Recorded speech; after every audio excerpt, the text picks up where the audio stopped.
इधर महाराज नरसिंह जी अपने संतों के साथ आनंद ले रहे थे। नरसिंह जी का जो प्रथम विवाह हुआ था, नरसिंह जी की पहली पत्नी का देहांत पूर्व में हो चुका था, लेकिन जब दूसरा विवाह हुआ तो ये जो दूसरी पत्नी थी ये बड़ी कर्कशा थी, ये दिन रात नरसिंह जी को ताने मारती थी।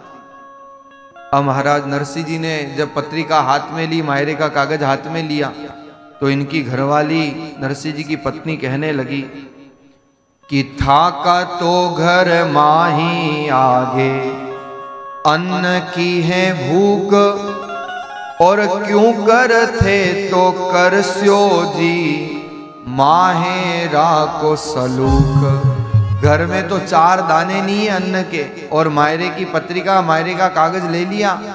ये कागज ले तो लिया, कंकुपत्री झेल तो ली, पर इस काम को करोगे कैसे? नरसिंह जी ने कहा तुझे क्या चिंता है, मेरा काम, मेरे ठाकुर का काम मैं जानूं, मेरे ठाकुर जाने, तू क्यों परेशान हो रही? लेकिन महाराज वो खूब ताने देती है नरसिंह जी को कि था का तो घर माही नाही, पावही जवार, और माहेरो भरण ने मोडियो वेग यो तैयार। घर में तो पाव जवार नहीं है और ये मायरा भरेंगे। नरसिंह जी ने भी थोड़ी देर तो सुना, और फिर नरसिंह जी ने कहा कि बोली रे जा चुपकी, तू तो घर की है नार, अरे थने मारा माहेरा को काई आयो भार। नरसिंह जी ने कहा तेरे को क्यों चिंता है भाई, मैंने तेरे से तो कहा नहीं कि तू मायरा भर की तू कुछ सामान दे, तू क्यों परेशान हो रही? लेकिन महाराज नरसिंह जी तो नरसिंह जी विपरीत परिस्थिति में भी अपने ठाकुर की भक्ति करते हैं, वो आनंद में रहते हैं। परिस्थितियां बदलती रहेगी जीवन में, लेकिन मनस्थिति नहीं बदलनी चाहिए। परिस्थिति तो आज धूप है, कल छाया है, आज सुख है, कल दुख है, ये जीवन का क्रम है। लेकिन जिसकी मनस्थिति मजबूत है उसको परिस्थिति से कोई अंतर नहीं पड़ता। एक महात्मा थे, एक महात्मा के यहाँ एक व्यक्ति आया, वो गाय लेकर के आया और महात्मा से कहा लो महाराज ये मैं गो सेवा गोदान करना चाहता हूं आपको। महात्मा ने कहा रख दो। अपने चेले से कहा भैया गौ माता आई है, रोज सेवा करना, और बढ़िया है अब रोज गौ माता का दूध पान करने का अवसर मिलेगा, रोज गाय का दूध पिएंगे। महात्मा बड़े खुश हुए। चेले से कहा रोज दूध निकालना, रोज शाम को गौ माता का दूध देना। थोड़े दिन निकले महाराज और वो व्यक्ति वापस आया जिसने गाय दी थी। उसने कहा महाराज मेरे को गाय की जरूरत है, मैं अपनी गाय ले जा रहा हूं।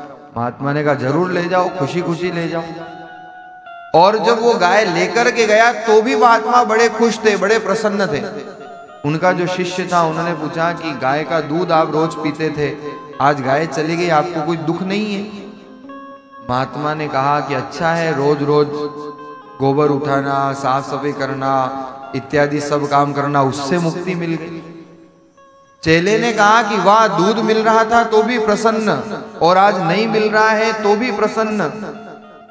महात्मा ने कहा कि जीवन में परिस्थितियां बदलती रहेगी लेकिन मनस्थिति नहीं बदलनी चाहिए। गाय थी तो भी आनंद था, आज नहीं है तो भी आनंद है, तो भी सुख है। यही तो संतों का जीवन है, यही तो महापुरुषों की मौज है। पत्थर पलंग बिछावना तंबू तणे असमान, भुजा कलाई गीदवा पातर मटी पखान। पातर मटी पखान फकीरी निर्भय जाके, तीन लोक को राज कहां कोई हीणत भाखे। राजा प्रजा पगा पड़े और भिक्षा कर गुजरान। स्वामी रामचरण जी महाराज की वाणी के ये शब्द हैं, क्या आनंद है फकीरों का। भिक्षा कर गुजरान, पत्थर पलंग बिछावना तंबू तणे आसमान। नरसिंह जी इसी मौज में रहते थे। नरसिंह जी की मनस्थिति कभी नहीं बदली, नरसिंह जी के भावों में कभी अंतर नहीं आया। चाहे जीवन में कष्ट आया, चाहे जीवन में दुख आई, चाहे जीवन में पीड़ा आई।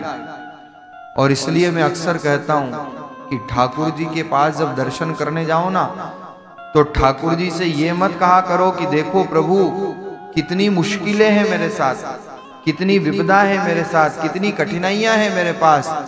अरे कठिनाइयों को कहा करो कि देखो ठाकुर है मेरे साथ, परमात्मा है मेरे साथ, मेरे राम है मेरे साथ। भगवान को क्या कठिनाई बतानी, भगवान को क्या अपने जीवन की मुश्किलें बतानी। मुश्किलों को कहो कि मेरे राम मेरे ठाकुर मेरे साथ। लेकिन हमारा कभी कभी स्वभाव हो जाता है, जो हमें प्राप्त है ना उसको हम देख नहीं पाते, जो नहीं मिल रहा है बस उसको प्राप्त करने की आकांक्षा में दौड़ रहे हैं, भाग रहे हैं। और योग ऐसा होता है कि जब वो मिल जाता है तो भी फिर मन में संतोष नहीं होता। इसलिए तो कहते हैं महाराज, आज का व्यक्ति अपने दुख से उतना दुखी नहीं है जितना पड़ोसी के सुख से है। पड़ोसी सुखी इसलिए अड़ोसी दुखी। अपना दुख उसके लिए बड़ा नहीं है, पड़ोसी सुखी है ये उसके लिए दुख है। ये संसार का क्रम है।